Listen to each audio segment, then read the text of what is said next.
இன்னைக்கு வரைக்கும் மோடி பக்தையாக இருப்பதற்கு காரணம் அவரின் மனித நேயம், அவரது ஊழலற்ற தன்மை, அது மட்டுமல்ல இந்த தேசத்திற்கு ஏதாவது செய்ய வேண்டும் என்ற உந்துதல்.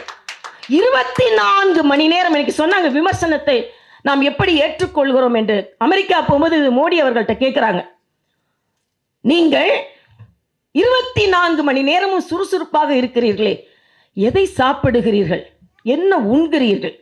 அதற்கு மோடி சொல்கிறார், விமர்சனத்தை உண்கிறேன், அதனால் தான் 24 மணி நேரம் நான் சுறுசுறுப்பாக இருக்கிறேன். இது எல்லாருக்கும். ஏன்னா என்ன, விமர்சனங்கள் அதிகமாக ஏற்றுக்கொண்டவர்கள் இன்னைக்கு வரைக்கும் அந்த விமர்சனங்கள் இருக்க தான் செய்யுது.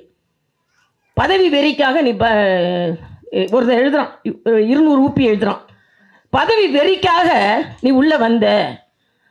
இது என்னங்க, ஆளுநரோட என்னங்க பெரிய பதவியாக இருந்துட முடியும்? ஒருத்தன் எழுதுறான், கிளவி உங்களுக்குலாம் என்னன்னு. யாரு, எந்த கட்சியை சார்ந்தவன் கிளவி நம்மள சொல்றான்? அவங்க தலைவர் டோப்பா வச்சுக்கிட்டு அதெல்லாம் மறைத்து கொண்டு இருக்கும்போது நம்ம கிளவின்னு சொல்றோம்.